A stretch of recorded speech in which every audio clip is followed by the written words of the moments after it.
ہم تذکرہ کریں گے اسلام میں خواتین کے معاشی حقوق. اسلام نے خواتین کو معاشی حقوق مغربی ممالک سے کم 1300 سال پہلے دیے. اسلام میں 1400 سال پہلے بالغ عورت کو حق ہوتا ہے کہ وہ اپنی جائیداد بیچے یا خریدے بنا کسی کو پوچھ کے. مغرب ممالک میں سب سے پہلے انگلینڈ میں 1870 میں ایک شادی شدہ عورت کو حق دیا گیا تھا زمین خریدنے کو یا بیچنے کے لیے، جائیداد خریدنے کے لیے یا بیچنے کے لیے بنا اپنے شوہر سے پوچھے ہوئے. اس کا نام تھا میرڈ وومنز پراپرٹی ایکٹ، اور اس کو تبدیل کیا گیا تھا 1882 میں اینڈ 1887 میں.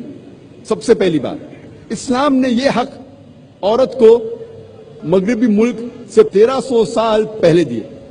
اسلام میں عورت نوکری کر سکتی ہے وہ جو شریعت اسے اجازت دیتی ہے.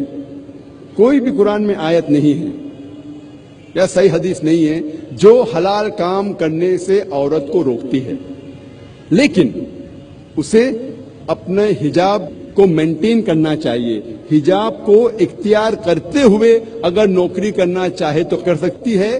اگر ایسا کوئی کام ہے جو اسے حجاب کرنے سے روکتا ہے تو وہ نوکری، وہ کام صحیح نہیں، وہ ان اسلامک ہے، غیر اسلامک ہے.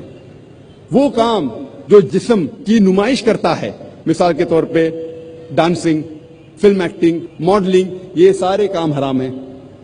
بہت سے کام جو مرد کے لیے حرام ہے وہ عورت کے لیے بھی حرام ہے. مثال کے طور پہ شراب خانہ میں کام کرنا، جوئے کے اڈے میں کام کرنا، غیر اسلامک کام کرنا، یہ سارے کام دونوں کے لیے حرام ہے، مرد کے لیے بھی عورت کے لیے بھی. اور عورت گھر میں سلائی کر سکتی ہے، پوٹری برتن بنا سکتی ہے، آفسوں میں کام کر سکتی جہاں علیحدہ انتظام ہے مرد اور خواتین کے لیے. Islam does not agree with intermingling of sexes. وہ کام جس میں مرد اور عورت گھل مل کے کام کرے یہ کام صحیح نہیں. عورت تجارت بھی کر سکتی ہے، لیکن اگر نامحرم کے ساتھ کوئی چیز ہے تو محرم کے ذریعے کرے، والد کے ذریعے، بھائی کے ذریعے، شوہر کے ذریعے یا بیٹے کے ذریعے. اگر ہم صحیح اسلامک معاشرہ چاہتے ہیں تو کچھ خواتین کو ٹیچر بنانا ہمارے لیے ضروری ہے، نرس بنانا ضروری ہے، ڈاکٹر بنانا ضروری ہے. اگر میں چاہتا ہوں کہ میری بیوی حجاب کرے، میری والدہ حجاب کرے، تو ہمیں دیکھنا چاہیے کہ کچھ خواتین ہمارے معاشرے میں کم از کم نرس بنے، کم از کم ڈاکٹر بنے، گائنیکولوجسٹ بنے.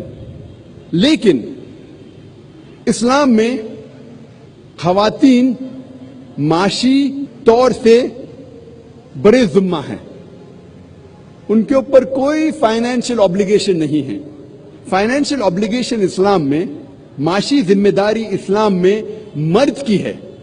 عورت کے شادی کے پہلے اس کے والد اور اس کے بھائی کی ذمہ داری ہے، اور عورت کے شادی کے بعد اس کے شوہر کی اور اس کے بیٹی کی ذمہ داری ہے کہ وہ سارا معاشی خرچہ، فائنینشیل obligation جو عورت کا ہے وہ مرد اٹھائے، چاہے وہ روٹی کپڑا یا مکان ہو، چاہے کھانے کے لیے ہو، پہننے کے لیے ہو یا رہنے کے لیے ہو. یہ ساری معاشی ذمہ داری مرد کی ہے.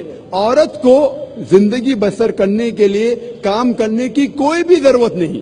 اگر وہ خود چاہتی ہے کہ میں ہاتھ بٹاؤں اور کوئی کام کروں تو وہ کر سکتی ہے، لیکن کوئی بھی اس سے زبردستی نہیں کر سکتا، کوئی بھی اس سے زبردستی نہیں کر سکتا. اور اگر وہ عورت کوئی کام کرتی ہے، جو بھی وہ کماتی ہے وہ اس کی دولت ہے، وہ چاہے تو ایک پیسہ بھی اپنے پہ نہیں خرچہ کریں گی تو بھی صحیح ہے. اگر وہ چاہے تو 1 روپیہ بھی اپنے فیملی، اپنے خاندان پہ خرچہ نہیں کریں گی تو بھی صحیح ہے. چاہے تو کر سکتی ہے، کیونکہ اگر عورت جو پیسہ کماتی ہے وہ سارا پیسہ اس کا ہوتا ہے. فیملی کو چلانے کی ذمہ داری ہے مرد کی.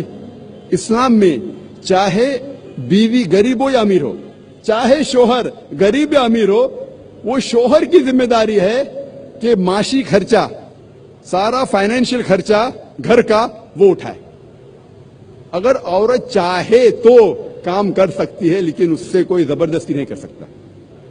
اسلام میں عورت معاشی طریقے سے بری ذمے ہے اور عورت